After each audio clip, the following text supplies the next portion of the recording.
ദൈവതിരുനാമത്തിന് മഹത്വം ഉണ്ടായിരിക്കട്ടെ. ക്രിസ്തുയേശുവിൻ്റെ ഈ സ്വാന്തന കൂടാരത്തിലേക്ക് എല്ലാവർക്കും സ്നേഹവന്ദനം.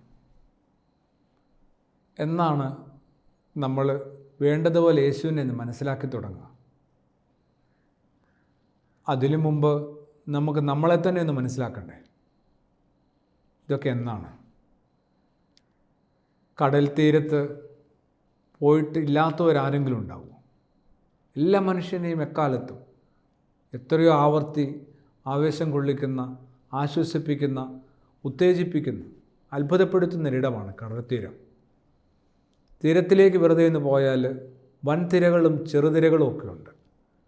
അവർക്കിടയിൽ ഒരു കുശലാന്വേഷണം പറഞ്ഞുകൊണ്ട് ആരംഭിക്കും. ചെറുതിര വളരെ സങ്കടത്തോടുകൂടി ഒരു വലിയ തിരയോട് പറയുകയാണ്, എന്നെ മാത്രം ദൈവം ഇങ്ങനെയാക്കി, ഒരു ബലവുമില്ല, എന്തൊരു ദുർബലനാണ് ഞാൻ.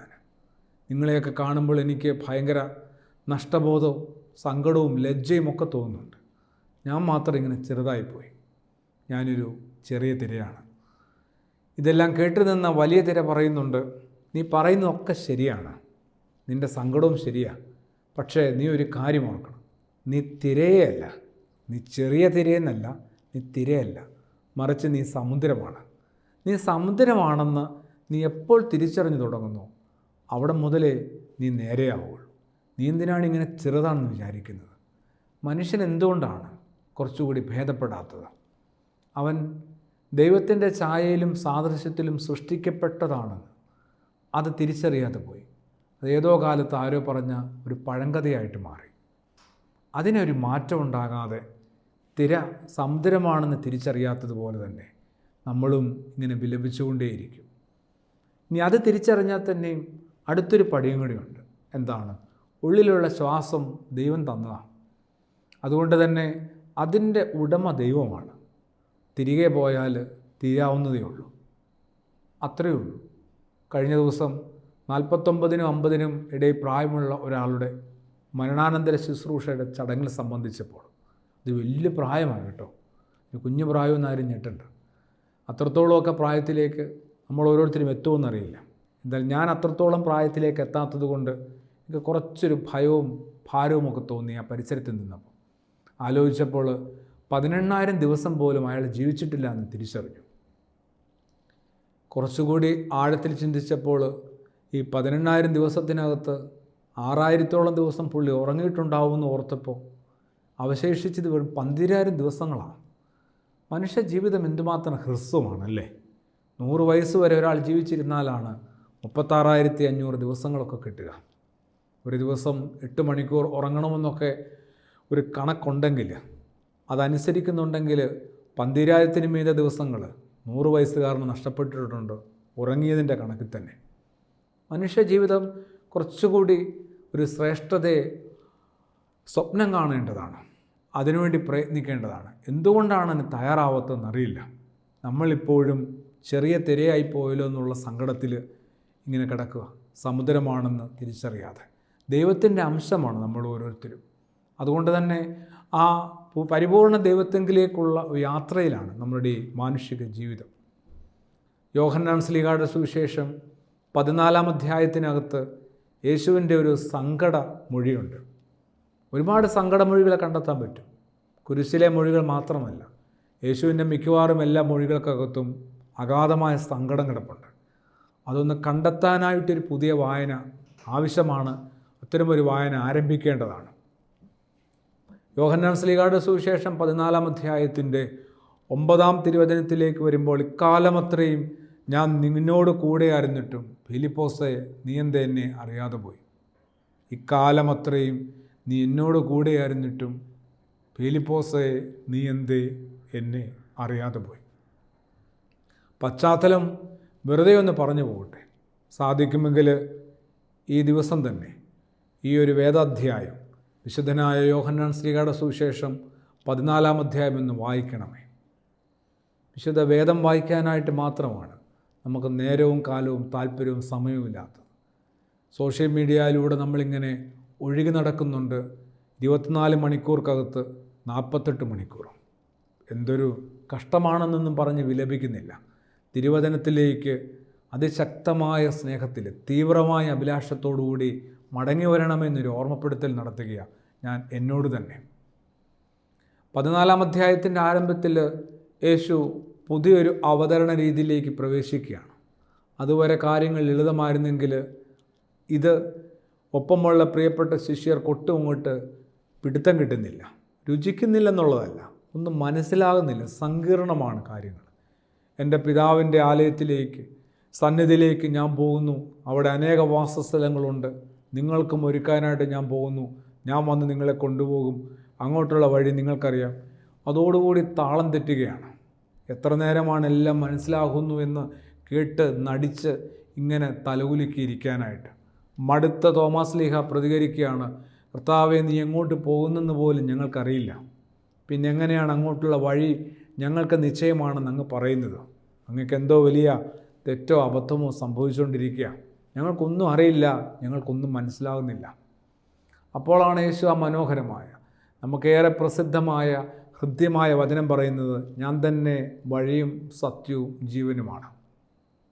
അതൊക്കെ കേട്ട് നമ്മളിങ്ങനെ പുളകം കൊള്ളുന്നുണ്ടാവാം. പക്ഷെ എന്താണെന്നൊന്നും മനസ്സിലാക്കാനായിട്ട് ഒരു ധ്യാനം അവിടെ സംഭവിക്കുന്നില്ല. അതിനുശേഷം എന്നെ കണ്ടവൻ എൻ്റെ പിതാവിനെ കണ്ടു എന്നൊക്കെ പറഞ്ഞ് അടുത്ത ഭാഗത്തേക്ക് പോകുമ്പോൾ എന്തായാലും തോമാസ് ലീഹ നിശബ്ദനായി. ഒന്നും മനസ്സിലായില്ലെങ്കിലും ഇനിയും സംശയം ചോദിച്ച്, ചോദ്യങ്ങൾ ഉന്നയിച്ച്, കുറച്ചുകൂടി സങ്കീർണമായ മറുപടി ക്ഷണിച്ചു വരുത്തേണ്ടെന്ന് കരുതിയാവും നിശബ്ദനാവുന്നു. പീലിപ്പോസിന് പക്ഷേ വെറുതെ ഇരിക്കാൻ പറ്റുന്നില്ല. പീലിപ്പോസ് നിലവിളിച്ച് പറയുകയാണ്, ഞങ്ങൾക്കൊരു കാര്യം മാത്രം മതി കർത്താവേ, പിതാവിനെ ഇന്ന് കണ്ടാൽ മതി. അപ്പോഴാണ് യേശുവിൻ്റെ ഈ ഒരു വർത്തമാനം അവരോടായിട്ടുണ്ടാകുന്നത്. ഇക്കാലം അത്രയും ഞാൻ നിങ്ങളോടൊപ്പമായിരുന്നിട്ടും പീലിപ്പോസേ, നീ എന്നെ അറിയാതെ പോയി. യേശുവിനെ അറിയാതെ പോകുന്നു എന്നതാണ് ഭൂമി ജീവിതത്തിലെ ഏതൊരു മനുഷ്യൻ്റെയും ഏറ്റവും വലിയ ഒരു ദുരന്തമെന്ന് പറയുന്നത്. യേശുവിന് ഒരുപാട് ഭക്തന്മാരുണ്ട്, ഭക്തന്മാരുടെ എണ്ണം ഇങ്ങനെ പെരുകുന്നുണ്ട്. ഇനി യേശുവിന് ആവശ്യം ഭക്തന്മാരല്ല, ഭക്തന്മാരെക്കാൾ അപ്പുറത്ത് ശിഷ്യന്മാരാണ്. ശിഷ്യന്മാരാകാൻ വേണ്ടിയാണ് വിളിയുള്ളത്.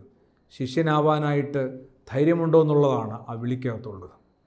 ഭക്തന്മാരെക്കാളും അപ്പുറത്ത് ശിഷ്യന്മാരാകാനായിട്ട് വിളിക്കപ്പെട്ട നമ്മൾ ഓരോരുത്തരും അതിനോട് ഏത് വിധത്തിലാണ് പ്രതികരിക്കുന്നത്, ഏത് വിധത്തിലാണ് നമ്മളതിനെ കാണുന്നത് അറിയില്ല. എന്തായാലും ഈ കാലമത്രയും ഞാൻ നിന്നോടൊപ്പം ഉണ്ടായിരുന്നു, എന്നിട്ടും ഫിലിപ്പോസേ, നീ എന്തേ എന്നെ അറിയാതെ പോയി? ഇത് നമ്മൾ ഓരോരുത്തരുടെയും യേശു ബന്ധത്തിനകത്ത് സംഭവിക്കുന്ന ഒരു ദുരന്തമോ മാത്രമല്ല, നമ്മളുടെ മാനുഷിക ബന്ധങ്ങൾ എടുത്തു നോക്കിക്കേ. എന്തുമാത്രം ഇഴയെടുപ്പുമുണ്ട്, എന്തുമാത്രം മനുഷ്യരെ നമുക്ക് പിടുത്തം കിട്ടുന്നുണ്ട്. അവരവരുടെ പോരായ്മകളോടും കുറവുകളോടും കൂടി തന്നെ. യേശു അങ്ങനെയല്ലേ ഓരോരുത്തരെ കണ്ടത്? കാഴ്ചയില്ലാത്തയാൾ, കേൾവിയില്ലാത്തയാൾ, നടക്കാൻ പാടില്ലാത്തയാൾ, വ്രണങ്ങളാൽ കുഷ്ഠം ബാധിച്ചയാൾ, അങ്ങനെ അവരവരുടെ പോരായ്മകളോടുകൂടി ഓരോരുത്തരെയും കണ്ട, സ്വീകരിച്ച, ചേർത്ത് നിർത്തിയ ആളാണ്. കുഷ്ഠരോഗിയെ തൊട്ട് സൗഖ്യപ്പെടുത്തി എന്ന് പറയുമ്പോൾ അവനെ ആദ്യം സ്വീകരിച്ചു എന്നുള്ളതാണ്.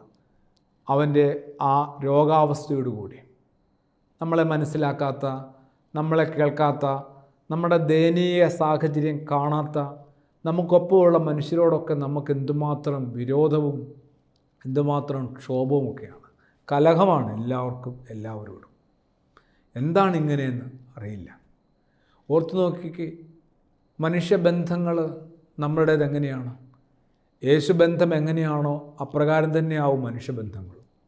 യേശുവിനെ അറിയാതെയുള്ളൊരു ജീവിതമാണെങ്കിൽ നമ്മളുടെ മനുഷ്യബന്ധം എങ്ങനെയാണ് കുറേ കൂടി ഭംഗിയുള്ളത്, അഴകുള്ളതും ആഴമുള്ളതുമൊക്കെയായി മാറുക. ഏദനിലേക്കൊന്ന് വേഗം പോയി നോക്കിയാൽ നമുക്ക് മനസ്സിലാവും എന്തൊരു ഐകമത്യത്തിലായിരുന്നു, യോജിപ്പിലായിരുന്നു ആ ആദിമനുഷ്യരും ദൈവവും വസിച്ചത്. ദൈവവുമായിട്ടൊരു അകലമുണ്ടാകുകയാണ് മനുഷ്യർക്ക് കൽപ്പനാ ലംഘനത്തിലൂടെ. അതിൻ്റെ പരിണിത ഫലം എന്താ? നമ്മുടെ ഒരു പൊതുവായനയുടെ ഭാഗമായി നമുക്കൊരു നിഗമനമുണ്ട്, അവരെ ഏതിൽ നിന്ന് പുറത്താക്കി, തിരികെ കയറാൻ പറ്റാത്ത വിധത്തിൽ കാവൽക്കാര്യമാക്കി. ഏതും നഷ്ടപ്പെട്ടു എന്നുള്ളതിനേക്കാളും വലിയൊരു നഷ്ടം അവർക്കിടയിൽ ഉണ്ടാവുന്നുണ്ട് അവരുടെ കൽപ്പനാ ലംഘനത്തിലൂടെ. അതുകൊണ്ട് തന്നെ കൽപ്പനാ ലംഘനം എന്താണെന്ന് കൂടി മനസ്സിലാക്കണം. ദൈവവുമായിട്ടുള്ള അകൽച്ചയായിരുന്നു. ദൈവവുമായിട്ടുള്ള അകൽച്ചയുടെ പരിണിത ഫലം എന്തായിരുന്നു? ആ മനുഷ്യർ, ആദിമ മനുഷ്യർ പരസ്പരം അകന്നു എന്നുള്ളതാണ്. മനുഷ്യർക്കിടയിലെ അകലങ്ങളുടെ കാരണം എന്താണ്? അപ്പോൾ അതിൻ്റെ കാരണം ഇത്രയേ ഉള്ളൂ, ആ മനുഷ്യർക്ക് യേശുവുമായിട്ട് ഉള്ള ബന്ധവും ഏതാണ്ട് അതേപടി അകന്നകന്നു പോയിട്ടുണ്ട്. ഇതിങ്ങനെ ഒരു നാണയത്തിൻ്റെ ഇരുവശങ്ങൾ പോലെ സ്ഥിരമായി നിലനിൽക്കുന്നുണ്ട്. എൻ്റെ ദൈവബന്ധം എപ്രകാരം ദൃഢമാണോ, ആഴപ്പെട്ടതാണോ, അതിനനുസൃതമായിരിക്കും ഭൂമിയിലെ എൻ്റെ മനുഷ്യബന്ധങ്ങളൊക്കെ. വെറുതെ നമ്മൾ യേശുവിൻ്റെ ക്രൂശിനെ ഒന്ന് ധ്യാനിച്ചാൽ അതിങ്ങനെ ഭൂമിയിൽ നിന്ന് ദൈവത്തെങ്കിലേക്ക് ഉയരുന്ന ഒരു കാര്യം. അത് ഞാനാണെങ്കിൽ എൻ്റെ കരങ്ങളെപ്പോഴും എൻ്റെ ഇരുവശങ്ങളിലേക്ക് എനിക്ക് വിരിച്ചു പിടിച്ചേ മതിയാവും. ഇരുവശങ്ങളിലേക്ക് കരങ്ങൾ വിരിച്ചു പിടിക്കുക എന്ന് പറയുന്നതിൻ്റെ അർത്ഥം മനുഷ്യരിലേക്ക് ഞാൻ എത്തുക എന്നുള്ളതാണ്. അവരെ അവരായിട്ട് തന്നെ ഉൾക്കൊള്ളുകയും കരുതുകയും അവർക്ക് കാവലാകുകയും അവരെ ചേർത്തണയ്ക്കുകയും ചെയ്യുക എന്നുള്ളതാണ്. ഇതാണ് ക്രിസ്തീയ ധർമ്മമെന്ന് പറയുന്നത്, ക്രിസ്തീയ കർമ്മവും. ഈ ധർമ്മവും കർമ്മവുമൊക്കെ തിരിച്ചറിയാനും ഭംഗിയായി അത് ചെയ്ത് ആരംഭിപ്പാനും പൂർത്തീകരിപ്പാനും വിളിക്കപ്പെട്ടവരല്ലേ നമ്മൾ ഓരോരുത്തരും. ഫിലിപ്പോസേ, ഈ കാലമത്ര ഞാൻ കൂടെ ഉണ്ടായിരുന്നു, എന്നിട്ടും നീ എന്തേ എന്നെ അറിയാതെ പോയി. അതിനെ ഓർത്തൊന്നും ഭാരപ്പെടാനായിട്ട് നമുക്ക് നല്ലൊരവസരം ഉണ്ടായിരിക്കുകയാണ്, ഒരു തിരിച്ചറിവ്. അറിയാതെയായിരുന്നു, അറിഞ്ഞില്ലായിരുന്നു, അറിവില്ലായ്മ കൊണ്ടായിരുന്നു എന്ന് പറഞ്ഞ് രക്ഷപ്പെടാമായിരുന്നു. പക്ഷേ എനിക്ക് ഈ കാര്യത്തിൽ അല്പമെങ്കിലും അറിവുണ്ടായതോടുകൂടി എനിക്കിനി ആ ജാമ്യം എടുക്കാൻ പറ്റില്ല. എനിക്ക് അത്തരമൊരു ഇളവ് കിട്ടത്തില്ല. എന്നിലൂടെ, ഞാനിങ്ങനെ പറഞ്ഞതിലൂടെ, എന്നെ കേൾക്കുന്ന നിങ്ങളിലേക്കും അറിവ് പകർന്ന് കിട്ടുന്നതിലൂടെ നിങ്ങൾക്കും ഇനി ആ ജാമ്യം കിട്ടുന്നില്ല. ഞാൻ പെട്ട അതേ അപകടത്തിലേക്ക് വളരെ തന്ത്രപരമായി ഞാൻ നിങ്ങളെ കൊണ്ടെത്തിക്കുകയാണ്. ഇതാണ് സുവിശേഷം അപകടം പിടിച്ചതാണെന്ന് കൂടി ആരോ പറഞ്ഞു വെച്ചത്. പൗലോസ് അപ്പോസ്തലൻ ഭംഗിയായിട്ട് പറയുന്നുണ്ട്, ഇരുതലയ്ക്കിലും മൂർച്ചയുള്ള വാളാണ് തിരുവചനം. തിരുവചനത്തിലേക്ക് എത്തുന്നതോടുകൂടി ഒരുവൻ്റെ ജീവിതം ചിതറപ്പെടുകയാണ്. ആ ചിതറപ്പെടുന്നതിനകത്ത് ദൈവത്തിൻ്റെ ഒരു സ്നേഹവും ദൈവാനുഭവവും ദൈവത്തിൻ്റെ പദ്ധതിയും ഇടപെടലുമൊക്കെ സഫലമാകുന്നുണ്ടെന്നുള്ളതാണ് ഏറ്റവും സന്തോഷകരമായ ഒരു അനുഭവം. അപ്പോൾ ദൈവാനുഭവം നഷ്ടപ്പെടുന്നു. ദൈവത്തെ തിരിച്ചറിയുക, ഇത്രത്തോളം കാലം പരിപാലിച്ച, വഴി നടത്തിയ ദൈവത്തെ തിരിച്ചറിയാതെയുള്ളൊരു ജീവിതം. ജീവിതത്തിലെല്ലാം നേട്ടങ്ങളും നമ്മൾ ഓരോരുത്തരുടെ അധ്വാനങ്ങളുടെ ഫലമെന്ന്, സാമർത്ഥ്യത്തിൻ്റെ ഫലമെന്ന്, നമ്മൾ കൊണ്ടു നടക്കുന്ന സമ്പത്തിൻ്റെ, സൗന്ദര്യത്തിൻ്റെ, അറിവിൻ്റെ, വഹിക്കുന്ന പദവിയുടെയൊക്കെ ഫലമെണെന്ന് കരുതുന്നത്ര വിഡ്ഢികളായി മനുഷ്യൻ എങ്ങനെയാണ് മാറുന്നത്? പൗലോസ് അപ്പോസ്തലൻ്റെ മനോഹരമായൊരു ഓർമ്മപ്പെടുത്തലുണ്ട്. ഒരു പൊള്ളിക്കുന്ന ഒരു തീക്കൊള്ളി പോലെ ഓരോ മനുഷ്യൻ്റെ ഹൃദയത്തിൽ അതൊന്ന് എഴുതപ്പെടേണ്ടതാണ്. കൊരിന്ത്യർ സഭയ്ക്കെഴുതിയ 1-ാം ലേഖനത്തിൻ്റെ 4-ാം അധ്യായത്തിൻ്റെ 7-ാമത്തെ തിരുവചനത്തിലേക്ക് എത്തുമ്പോൾ, അല്ലയോ മനുഷ്യ, നിനക്ക് എന്ത് പ്രത്യേക മാഹാത്മ്യമുണ്ടെന്നാണ് പൗലോസ് അപ്പോസ്തലൻ്റെ ചോദ്യം. കൊരിന്ത്യർ സഭയിലെ വിശ്വാസികളോട് മാത്രമല്ല, ഭൂമിയിലെ മുഴുവൻ മനുഷ്യരോടും പൗലോസ് അപ്പോസ്തലൻ ചോദിക്കുകയാണ്, എന്ത് പ്രത്യേക മാഹാത്മ്യമുണ്ട് നിനക്ക്? എല്ലാം ദാനമായിരിക്കെ ഇതൊന്നും ദാനമല്ല എന്ന മട്ടിൽ നീ അഹങ്കരിച്ച് ജീവിക്കുന്നത് എന്തിന്?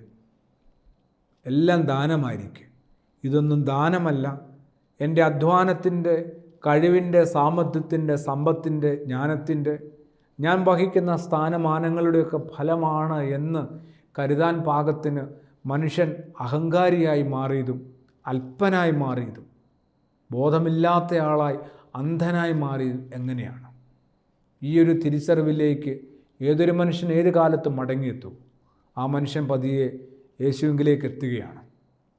ഫിലിപ്പോസിനെ ഇകഴ്ത്താൻ വേണ്ടിയല്ല, ഫിലിപ്പോസിൻ്റെ ജീവിതത്തിലെ ഒരു പോരായ്മയായിട്ട് ഇതിനെ കാണുകയും വേണ്ട, മറിച്ച് നമ്മളുടെ പ്രതിനിധിയായി നമ്മുടെ ഉള്ളിൽ നിന്നുള്ള ഒരു ഏങ്ങലടിയാണ് ഫിലിപ്പോസ് വെളിപ്പെടുത്തിയത്.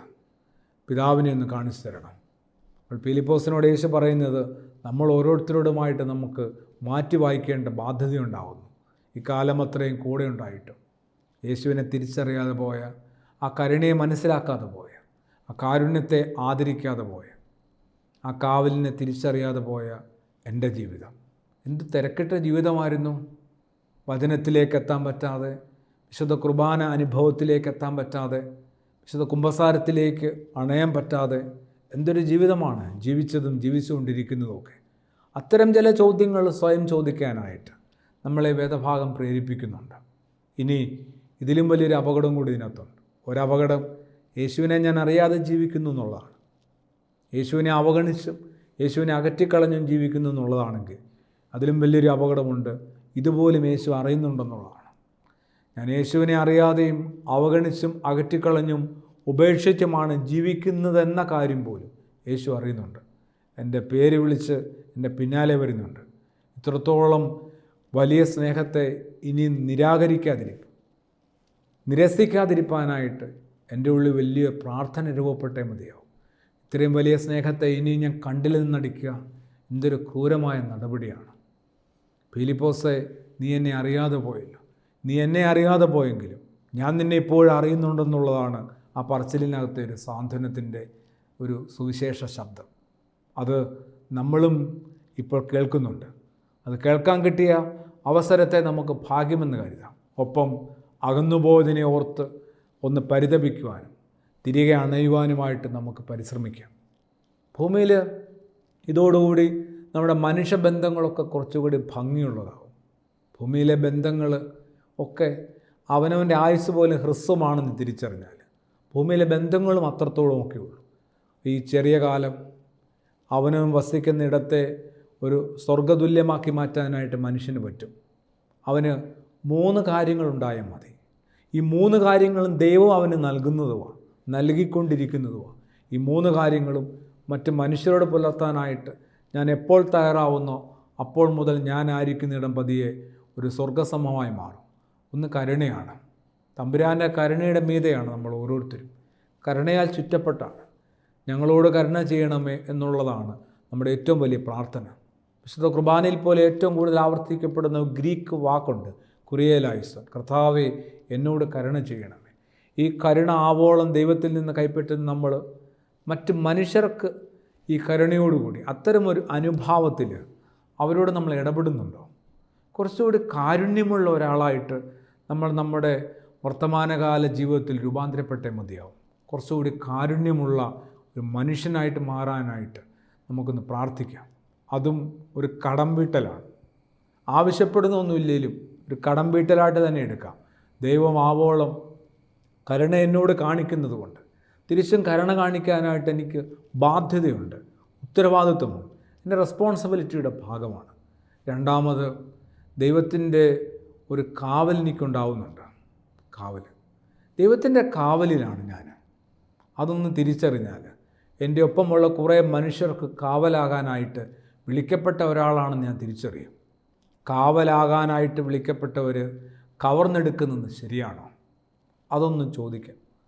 അവനവനോട് ഓരോരുത്തർക്കും എന്തെല്ലാമാണ് നമ്മൾ കവർന്നെടുക്കുന്നത്? ഓരോരുത്തരുടെ അവകാശങ്ങളെ, ആഗ്രഹങ്ങളെ, സ്വപ്നങ്ങളെ, ഓരോരുത്തരുടെ പ്രാർത്ഥനകളെ ഒക്കെ നമ്മൾ പരിധിയും അതിരും വിട്ട് കവർന്നെടുക്കുന്നുണ്ടോ?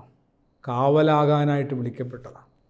കാരണം ദൈവത്തിൻ്റെ കാവലിലാണ് ഞാനും നിങ്ങളുമൊക്കെ. അങ്ങനെ കാവലാകാൻ വിളിക്കപ്പെട്ടവർ മറ്റുള്ളവർക്കും കാവലാകാനായിട്ട് ശ്രമിക്കേണ്ടതാണ്. മൂന്നാമതൊരു കരുതലാണ്. ഈ കരുതൽ സുവിശേഷം നിറയെ യേശു ഇങ്ങനെ കാണിച്ചു തരുന്നില്ലേ? കരുതൽ തന്നെ കേട്ട് തൻ്റെ ഒപ്പമായിരുന്ന ഒരു ജനസമൂഹം, അവരെ പിരിച്ചുവിടേണ്ട ഒരു സമയം വരുമ്പോൾ യേശു പറയുകയാണ് ശിഷ്യന്മാരോട്, ഈ ജനക്കൂട്ടം ഇതാ 3 ദിവസമായി എന്നോടൊപ്പമാണ്. ഇവർ നന്നായിട്ട് വിശന്നാണ് ഇരിക്കുന്നത്. ഈ പട്ടിണി പാവങ്ങളെ ഭവനങ്ങളിലേക്ക് പറഞ്ഞയച്ചാൽ അവർ പോകും വഴി തളർന്ന് വീഴുമെന്നാണ് യേശുവിൻ്റെ ഒരു ആശങ്ക. യേശുവിൻ്റെ ഒരു ആശങ്കയെ കുറച്ചുകൂടി ഗൗരവത്തിൽ നമ്മൾ എടുത്തേ മതിയാവും. നമ്മളുടെ ആശങ്കയായി മാറേണ്ടതാണ്. പാതി വഴിയിൽ അവർ വീണുപോകും. ഇറങ്ങിയ സ്ഥലത്ത് നിന്ന് ഇറങ്ങുകയും ചെയ്തു, എത്തേണ്ട സ്ഥലത്ത് എത്താൻ പറ്റാതെ വരികയും ചെയ്യുന്ന ഒരു ദുരവസ്ഥയാണ് പാതി വഴിയിൽ വീണുപോകുന്ന അവസ്ഥ. അങ്ങനെ വീണുപോകുന്നവരെ മുൻകൂട്ടി കണ്ട് കരുതാനുള്ള ഒരു സ്നേഹത്തിൻ്റെ കരുതൽ യേശു ഭൂമിക്ക് കൈമാറിയിരുന്നു ശിഷ്യന്മാരിലൂടെ. നമ്മളാണിന്ന് യേശുവിൻ്റെ ശിഷ്യന്മാർ. ആ ഒരു തിരിച്ചറിവിലായിരിക്കുമ്പോൾ ആ കരുതൽ ആവോളം നമ്മൾ ആസ്വദിച്ചവരാണ്, അനുഭവിച്ചവരാണ്. അപ്പോൾ ഒപ്പമുള്ളവർക്ക് നൽകിയേ മതിയാവും. അങ്ങനെ നമ്മുടെ മനുഷ്യബന്ധങ്ങളെ നമുക്ക് കുറേ കൂടി വീണ്ടെടുക്കാൻ പറ്റും, കുറേ കൂടി ശ്രേഷ്ഠമാക്കാൻ പറ്റും, മികവുള്ളതാക്കാൻ പറ്റും, കുലീനമാക്കാൻ പറ്റും, അന്തസ്സുള്ളതാക്കി മാറ്റാൻ പറ്റും. മനുഷ്യബന്ധങ്ങൾക്കൊക്കെ അകത്ത് കുറച്ചുകൂടി അഴകും ആഴവും വന്നിരുന്നെങ്കിൽ, കുറേ കൂടി മാന്യമായ ബന്ധങ്ങൾ രൂപപ്പെട്ടിരുന്നെങ്കിൽ എന്നൊക്കെ നമ്മൾ ചില നേരങ്ങൾ ആഗ്രഹിച്ചിട്ടില്ലേ? ആഗ്രഹിച്ചാൽ മാത്രം പോരാ, ഇനി ഇറങ്ങി പുറപ്പെടണം. എനിക്ക് ആരുമില്ല ചങ്ങാതി എന്ന് വിലപിക്കുന്ന ഓരോരുത്തരും ഒന്ന് ചിന്തിക്കേണ്ടതാണ്. ആർക്കൊക്കെ ഞാൻ നല്ലൊരു ചങ്ങാതിയായിട്ട് മാറുന്നുണ്ട് ഈ കാലം കൊണ്ട്? ആർക്കൊക്കെ ഞാൻ നല്ലൊരു സുഹൃത്തായിട്ട് മാറിയിട്ടുണ്ട് ഈ കാലം കൊണ്ട്? അങ്ങനെ ആർക്കും ഞാൻ അങ്ങനെ മാറിയിട്ടില്ല എങ്കിൽ പിന്നെ എനിക്കാരാവും ഒരു നല്ല ചങ്ങാതി? എങ്ങനെയാവും എനിക്കൊരു ചങ്ങാതിയെ കിട്ടുക? ഓർത്തു നോക്കി, കൊടുക്കുന്തോറും പല വഴിയെ നമ്മളിലേക്ക് തിരികെ വരുന്നുണ്ട് ഈ അനുഭവങ്ങളൊക്കെ. അതുകൊണ്ട് ഫിലിപ്പോസിൻ്റെ ജീവിതത്തിലെ ഒരു മോശം സാഹചര്യമല്ല, നമ്മൾ ഓരോരുത്തരുടെ ജീവിതത്തിൻ്റെ സ്ഥിര സാഹചര്യമാണ് ഇത്. ഒപ്പമുള്ള കരുതുന്ന, കരുണ പുലർത്തുന്ന, കാവലാകുന്ന യേശുവിനെ തിരിച്ചറിയാതെ പോവുക. ആ ഒരു ദുരവസ്ഥയിൽ നിന്ന് നമുക്ക് കരകയറാം പ്രാർത്ഥനയോടുകൂടി. ആമേൻ.